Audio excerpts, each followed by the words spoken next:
Le canapé, autrefois chaleureux et accueillant, me parut froid quand je m'y suis assis. Anna ne tarderait pas à rentrer. Elle était toujours là quand les enfants sortaient de l'école.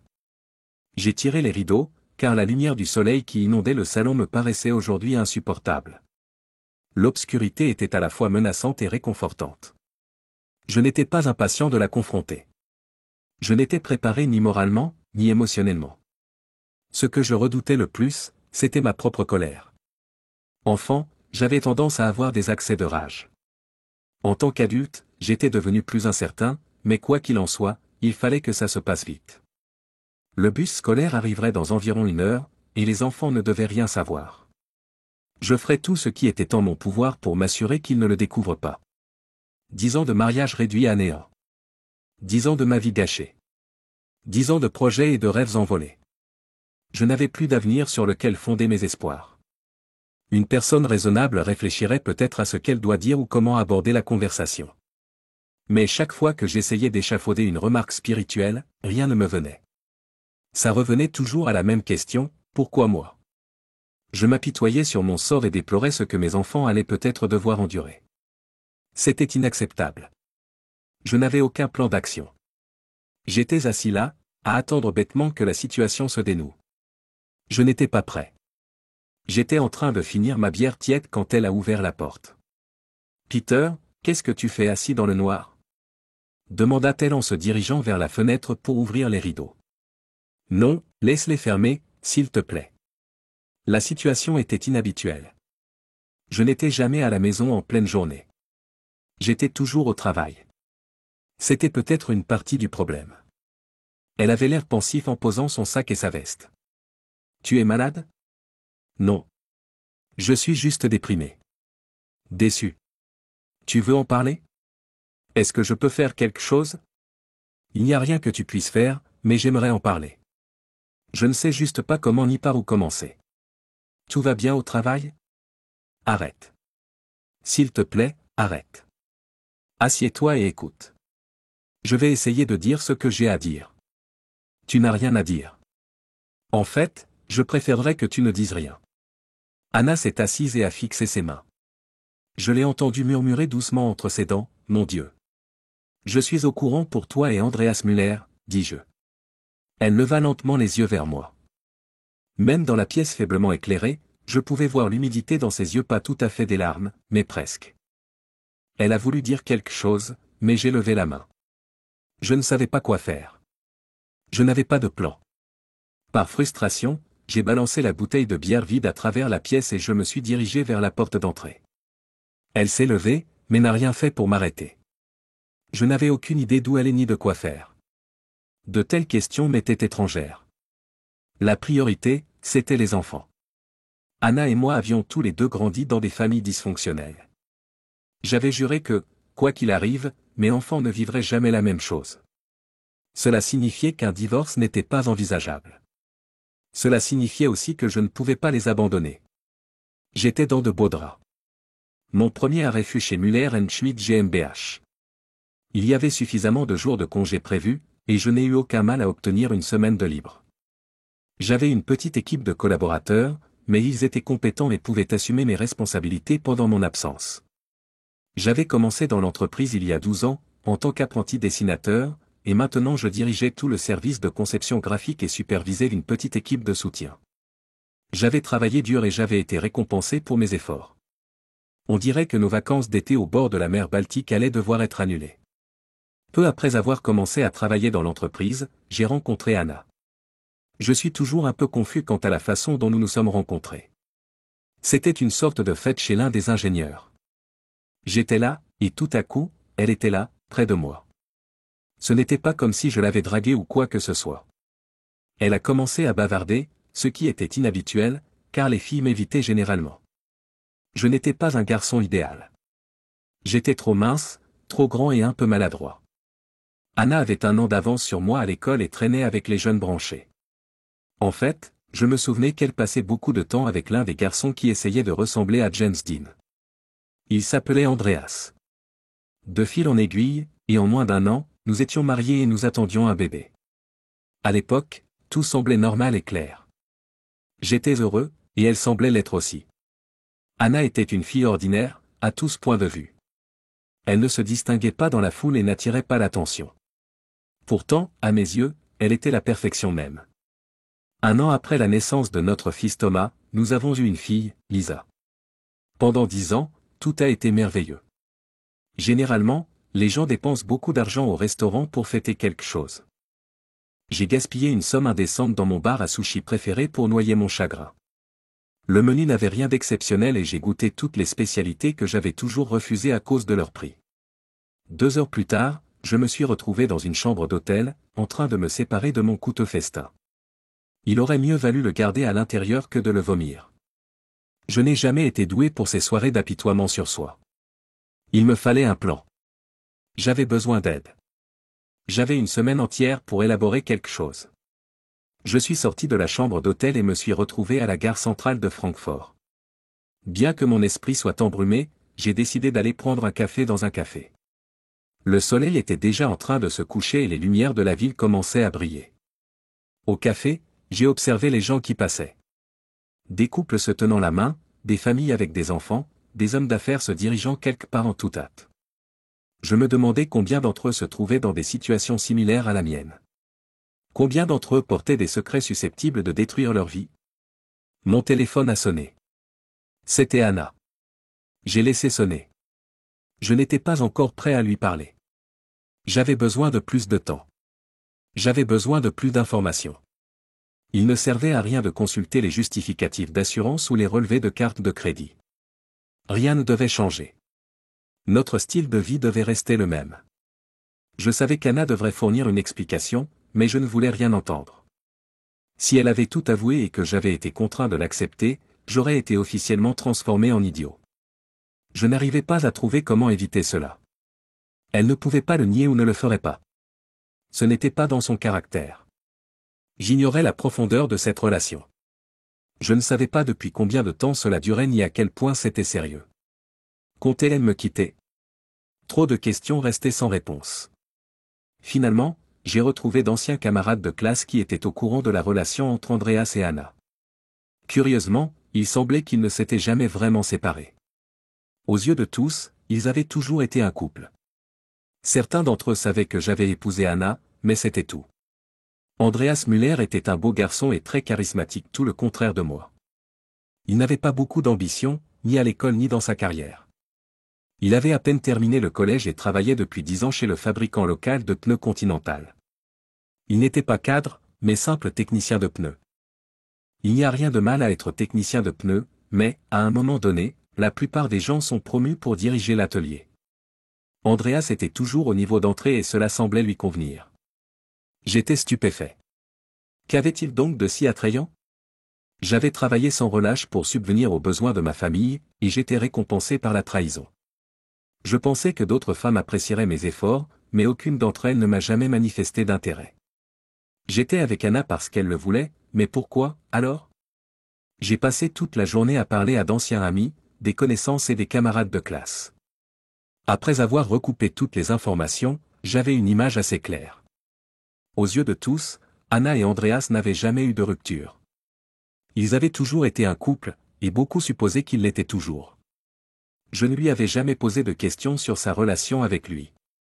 Je ne voulais pas le savoir. Je supposais que tout cela appartenait au passé et qu'elle était passée à autre chose. Je n'étais ni jaloux, ni méfiant, ni inquiet au sujet de mon mariage. Je suppose que c'était mon erreur. Maintenant, je savais que je devais la confronter. Ce serait difficile pour moi, et je suis sûr, pour elle aussi. J'espérais seulement qu'elle ne m'avait pas trop blessé. Bien sûr, je n'avais toujours aucune idée de ce que je voulais accomplir ni de la façon dont je comptais résoudre la situation. Le lendemain soir, j'ai réussi à obtenir une petite table privée au restaurant Zum Adler, afin que nous puissions parler sans craindre d'être écoutés ou interrompus. Anna est arrivée à l'heure, belle, mais visiblement troublée. Elle s'est assise et a souri, mais n'a pas dit un mot. Nous avons commandé, mangé et dégusté du vin. C'était, pour le moins qu'on puisse dire, malaisant. Aucun de nous n'a évoqué le problème qui se profilait. Finalement, lorsque le café est arrivé, j'ai décidé qu'il était temps d'ouvrir la boîte de Pandore. Pourrais-je avoir une explication quelconque, sans la rhétorique émotionnelle? Au lieu d'essayer d'expliquer, elle a répondu, Pourrais-tu me dire exactement ce que tu veux savoir? Peut-être que ça rendrait les choses plus simples et plus rapides. Était-ce une façon d'éviter quelque chose que j'ignorais, ou était-ce une réponse honnête? J'ai demandé, depuis combien de temps? C'était une question brève, et j'espérais une réponse brève. 12 ans. Inutile de dire que j'étais abasourdi, et je suis sûr que ça s'est vu sur mon visage. Elle a remarqué ma réaction et a baissé les yeux, évitant mon regard. Tu le vois depuis tout notre mariage? Oui. Il n'y avait aucune ambiguïté dans sa réponse. C'était clair et concis. Elle est restée assise en silence, attendant ma prochaine question. J'avais du mal à me contenir. Une partie de moi voulait se lever et partir, mais j'avais besoin de plus de réponses. J'ai fait signe au serveur de nous resservir du café. Les choses ne se déroulaient pas comme je l'avais imaginé. Pourquoi m'as-tu épousé? J'essayais de poser des questions simples, mais je savais que celle-ci allait avoir une réponse plus complexe. Pour faire simple, parce que tu pouvais me donner ce que lui ne pouvait pas ou ne voulait pas. Cette réponse ouvrait un tout nouveau champ de questions. J'hésitais à les poser trop vite, car je ne voulais pas interrompre la conversation. J'étais surpris de ma propre capacité à me retenir. Puis j'ai réalisé que j'étais fasciné par la tournure que prenait cette conversation. Mais pourquoi m'as-tu choisi moi? Ai-je demandé. Je n'ai pas choisi. C'est lui qui l'a fait. Anna, je crois qu'on est arrivé au point où tu dois arrêter de me donner des réponses courtes. J'ai besoin d'une explication. Je te promets que je resterai assis ici et que je resterai calme jusqu'à ce que tu expliques ça d'une manière qui ait du sens. D'accord, mais avant de commencer, s'il te plaît, crois-moi quand je te dis qu'il n'y a jamais eu d'intention d'être méchant ou de te blesser de quelque manière que ce soit. Nous n'avons jamais rien fait ni dit qui était censé te manquer de respect. Malgré tout, j'ai acquiescé pour l'encourager à continuer. Andreas et moi avons été très proches pendant de nombreuses années, et nous nous étions jurés fidélité. Nous étions vraiment amoureux, comme dans un film ou un roman d'amour à l'eau de rose. Aussi cliché que cela puisse paraître, nous étions de véritables âmes sœurs. Mais nous avions un problème majeur que nous ne pouvions pas résoudre. Je voulais un foyer et une famille, et Andreas refusait catégoriquement d'envisager cela. Après des mois de lutte avec ce problème, nous avons décidé de trouver un mari de substitution. Nous n'avions aucune idée de ce que nous faisions, mais à l'époque, cela semblait être une bonne idée. Trouver l'homme idéal n'a pas été facile. Il devait être quelqu'un dont nous pensions qu'il pourrait offrir un environnement stable et être également un bon compagnon. Tu as été notre choix final. Crois-le ou non, Peter, tu étais le meilleur du meilleur. C'est pourquoi nous t'avons choisi. J'ai fait signe au serveur pour qu'il nous apporte plus de café. C'était trop ridicule pour être cru. Anna, je ne veux pas t'interrompre, mais tu es en train de me dire que vous aviez prévu de vivre avec moi comme mari et femme, tout en gardant Andreas comme ton amant et ton âme sœur. Oui. Et les enfants? Sont-ils de moi? Oui. Tu peux le vérifier si tu l'estimes nécessaire. Avec cette révélation, mon monde s'est effondré. La femme que j'aimais depuis plus d'une décennie m'avait non seulement trompé, mais aussi dupé, faisant de moi un participant ignorant à une farce qu'elle et son véritable amant avaient orchestrée. Je ne comprends pas, ai-je dit doucement, ma voix à peine plus qu'un murmure. Comment as-tu pu te réveiller chaque jour, dormir à mes côtés, me regarder dans les yeux et faire comme si j'étais ton choix? Parce que, d'une certaine manière, tu l'étais, a-t-elle répondu d'une voix douce. Je t'ai choisi pour être le père de mes enfants, pour créer un foyer sûr. Ce n'est pas rien, Peter. Ce n'est pas un rôle que j'aurais confié à n'importe qui. Tu aggraves les choses, ai-je dit, sentant ma poitrine se serrer. Tu es en train de me dire que tu me respectais suffisamment pour m'utiliser comme... Quoi? Comme étalon reproducteur. Comme chèque de paie? Comme quelqu'un qui a l'air suffisamment crédible pour élever tes enfants pendant que tu continues à voir ton véritable amant? Anna a détourné le regard, les larmes aux yeux. Je sais que ça sonne horrible. Mais c'est plus compliqué. J'ai vraiment appris à t'apprécier, Peter. J'ai appris à apprécier ta stabilité, ta gentillesse, ton dévouement. Ce n'était pas fin. Mais ce n'était pas non plus de l'amour, dis-je, prononçant enfin cette amère vérité. La soirée se termina rapidement. Je me retrouvai sans voix. La conversation s'éparpilla et nous restâmes assis là, à nous regarder fixement. Bien sûr, j'avais encore beaucoup de questions, mais j'étais submergé par l'émotion et j'avais peur de perdre le contrôle. J'avais besoin de temps pour assimiler ces informations calmement, sans distraction. Les jours suivants furent décourageants. J'avais du mal à comprendre comment elle pouvait si facilement m'accepter comme partenaire sexuel alors qu'elle était censée être folle amoureuse d'Andreas. Ils savaient tous les deux que leur plan impliquait qu'Anna et moi ayons des relations intimes. Avait-il fallu qu'il la convainque de coucher avec moi, ou avait-elle dû le convaincre de l'accepter? Avec le recul, je ne me souviens pas d'un seul instant où des sentiments romantiques intenses semblaient exister entre eux. Tout paraissait platonique et très désinvolte. La plupart des informations que j'avais provenaient de la découverte fortuite d'un SMS sur son téléphone portable. Cela entraîna une enquête plus approfondie qui confirma mes soupçons. Je ne pus remonter que sur une courte période, mais je remarquai qu'ils ne se voyaient qu'une ou deux fois par mois, voire pas du tout. Je ne décrirais pas cela comme une liaison torride et passionnée. J'ignorais l'intensité des choses au début de notre mariage. Les SMS n'étaient pas érotiques ou sexuels. Ils étaient très professionnels, si c'est le mot juste. C'était comme organiser un rendez-vous chez le dentiste. J'étais sûr qu'elle l'avait tenu au courant de la situation, et j'étais sûr qu'ils s'étaient rencontrés pour discuter de la façon de gérer cela. Anna dit aux enfants que j'étais en voyage d'affaires. Pour maintenir la stabilité de la famille, je devais rentrer à la maison et agir aussi normalement que possible. À la fin de la semaine, je retournais à la maison et dans notre chambre. Hormis le manque d'intimité, notre vie semblait redevenir normale. Je m'inscrivis dans une salle de sport. Je n'étais pas en surpoids ni hors de forme, mais je n'étais pas non plus particulièrement beau. J'avais l'impression de désormais être en compétition pour ma propre femme, même si je n'étais pas sûr de vouloir rester avec elle. Même si je n'avais pas de plan concret, j'étais motivé à rester en meilleure forme et à être en meilleure santé. Je commençais à me lever plus tôt pour le petit déjeuner. Je buvais un shake protéiné et j'allais directement à la salle de sport pendant que tout le monde dormait encore. Je prenais une douche à la salle de sport et j'allais directement au travail. Un jour, c'était du cardio, et le lendemain, c'était de la musculation. L'entraînement devint une obsession. Je commençais aussi à travailler de plus longues heures, souvent le week-end. Je me portais volontaire pour des voyages et des séminaires, tout pour me changer les idées pendant un certain temps. J'étais étonné de pouvoir maintenir une relation normale avec Anna dans ces circonstances. Nous ne parlions jamais du problème. Le seul moment où les choses changeaient était dans la chambre à coucher. Nous étions en suspens, aucune direction, aucun plan, aucun avenir. J'avais l'impression de vivre avec une colocataire avec laquelle je partageais un lit par hasard. J'avais besoin d'aide, de réflexion. Passer 4 jours par semaine, 1 heure à chaque fois, sur un tapis roulant ou un appareil de musculation me laissait beaucoup de temps pour réfléchir. J'aimais être marié. Je n'avais jamais envisagé d'être marié avec quelqu'un d'autre qu'Anna. Je n'y parvenais toujours pas, même si je ne pouvais pas lui pardonner sa trahison. Cela me déconcertait. Plus j'y pensais, plus mes pensées devenaient embrouillées. Elle était mariée avec moi, mais couchait avec quelqu'un d'autre. Alors, qui était le cocu, moi, ou lui? L'homme avec qui elle me trompait était son partenaire bien avant que je ne la connaisse. Me trompait-elle avec lui, ou le trompait-elle avec moi? Il était si facile de s'y perdre. Un simple bout de papier appelé certificat de mariage a-t-il de l'importance, ou s'agit-il simplement de la façon dont nous percevons la relation? Anna et Andreas avaient des opinions différentes sur la famille et le mariage.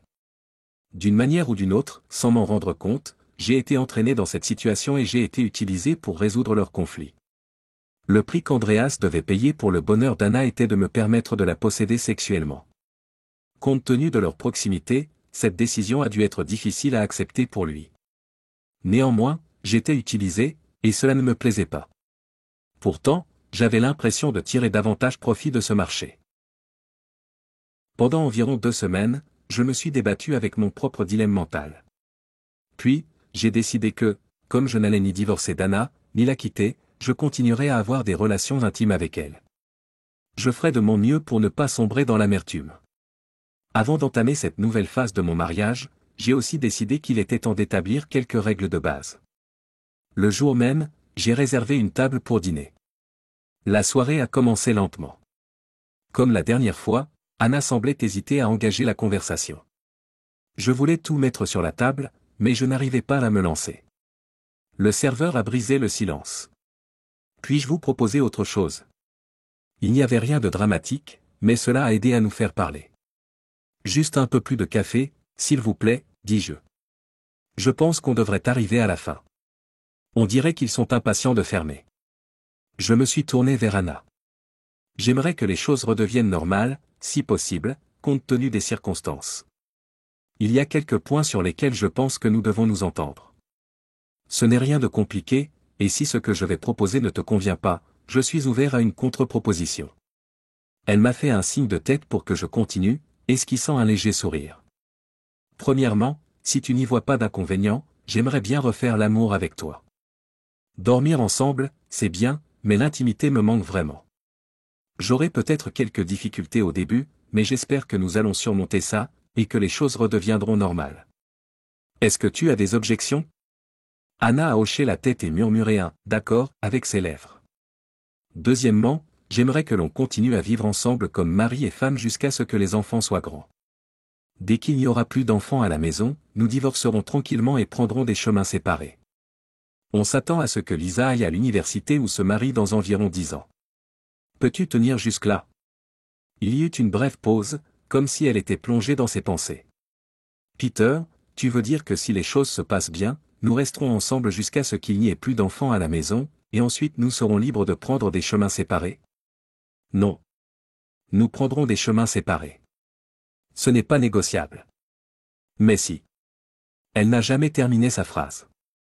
Je l'ai regardée, attendant une réponse plus claire. Finalement, elle a levé les yeux et a de nouveau murmuré un « d'accord » avec ses lèvres, mais cette fois sans sourire. Enfin, je suis d'accord pour que tu continues ta relation avec Andreas, mais j'insiste pour que tu le fasses d'une manière qui m'exclut. La situation ne m'enchante pas, mais je pense qu'il serait difficile et stressant pour nous deux que j'insiste pour que tu arrêtes de le voir. Je ne peux pas et ne vais pas gaspiller mon énergie à essayer de diriger ta. Je n'ai jamais terminé cette phrase. Je n'ai pas attendu la réponse de ma femme. Je me suis levé, j'ai jeté 3 billets de vin sur la table et j'ai tiré sa chaise pour que nous puissions partir. Le trajet de retour s'est fait en silence. Il n'y a pas eu de sexe cette nuit-là.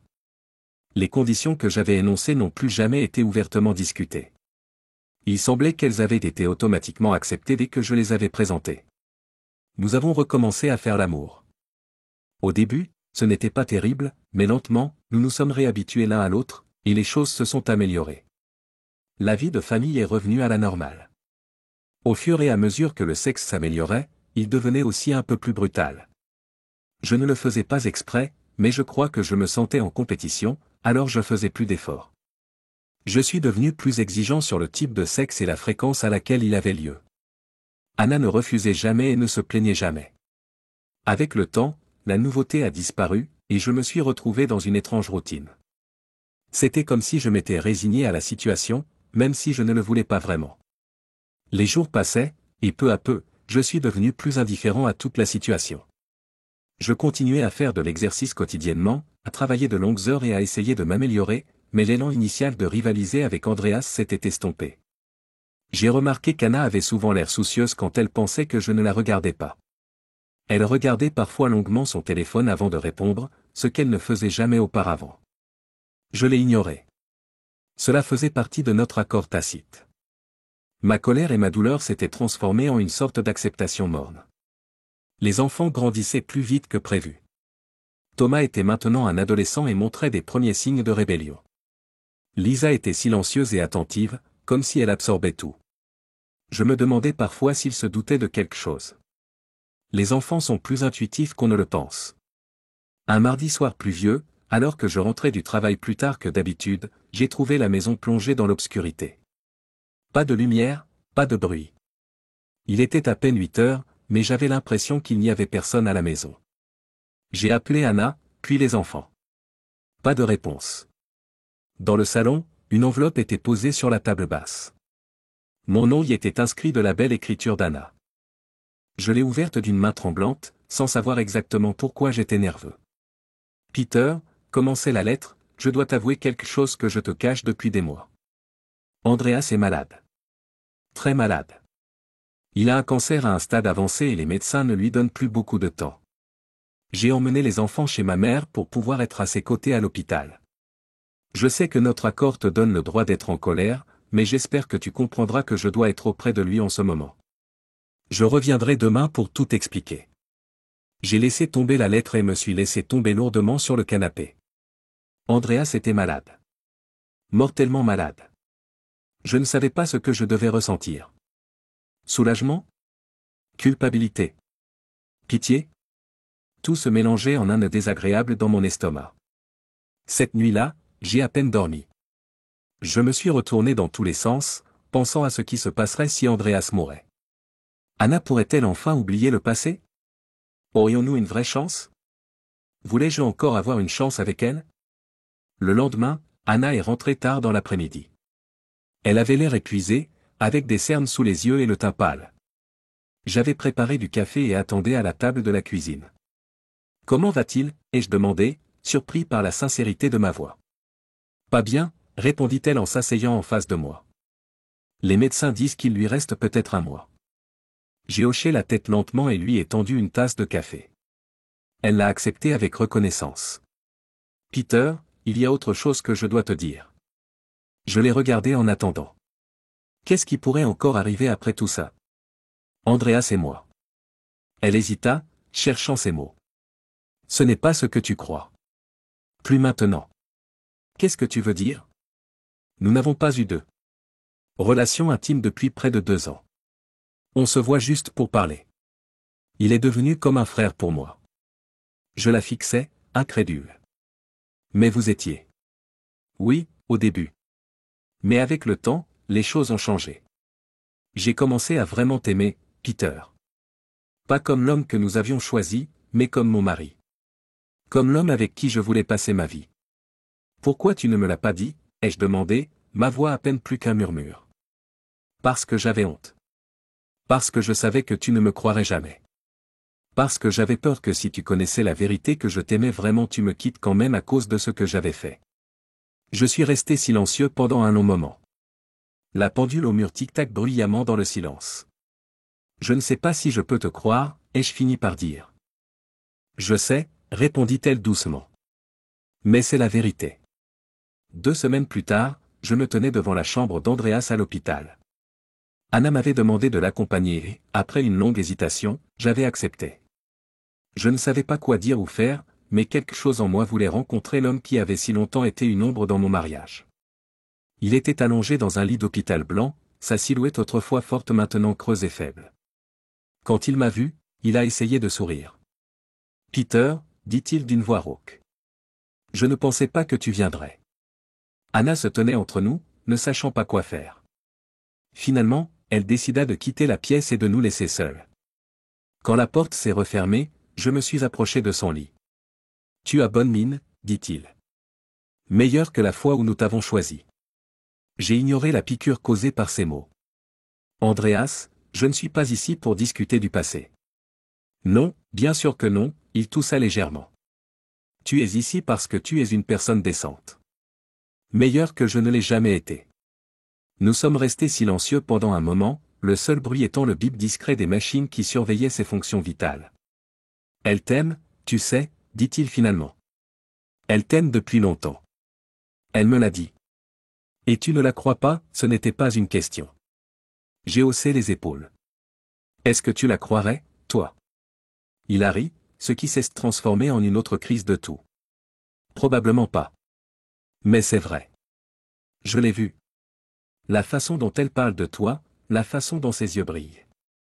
C'était réservé à moi, avant. Je ne voulais pas le croire, mais quelque chose dans sa voix était si sincère, si dépourvu de tromperie. Pourquoi tu me dis ça? Parce que je suis en train de mourir, Peter. Et parce que je ne veux pas que ma dernière action sur cette terre soit de ruiner le bonheur de 2 personnes que j'aime à ma propre façon tordue. Après la mort d'Andreas, quelque chose a changé entre Anna et moi. Nous nous sommes parlé plus ouvertement, plus franchement. Elle m'a raconté sa relation avec lui, comment elle était passée d'un amour passionnel à une profonde amitié. Comment elle avait peu à peu réalisé que ce que nous avions notre famille, notre vie ensemble était devenu réel, et n'était plus seulement une façade. Je ne savais pas si je pouvais lui faire entièrement confiance, mais je sentais la sincérité dans ses paroles, dans ses yeux.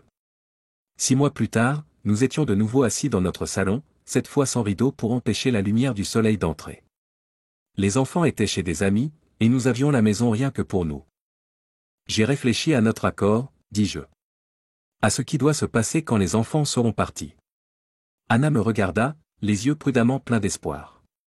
Et je pense que nous devrions le renégocier. Que proposes-tu? Je pris sa main dans la mienne, sentant la chaleur de sa peau. Je propose que nous essayions. Que nous essayions vraiment. Pas dans le cadre d'un plan ou d'un accord, mais en tant que deux personnes qui peut-être méritent une seconde chance. Les larmes lui montèrent aux yeux. Tu es sérieux? Je ne sais pas si je pourrai jamais te pardonner complètement, ni si nous aurons un jour ce que nous aurions pu avoir si tout s'était passé différemment. Mais je suis prêt à essayer. Elle me serra fort dans ses bras, son corps tremblant légèrement. Merci, murmura-t-elle. Merci. Alors que nous étions assis là, dans la douce lumière de fin d'après-midi, je pensais à l'étrange voyage qui nous avait menés ici. Un mariage qui avait commencé comme une illusion, comme une mascarade, s'était lentement transformé en quelque chose de réel.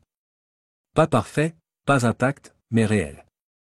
Et peut-être, juste peut-être, était-ce suffisant.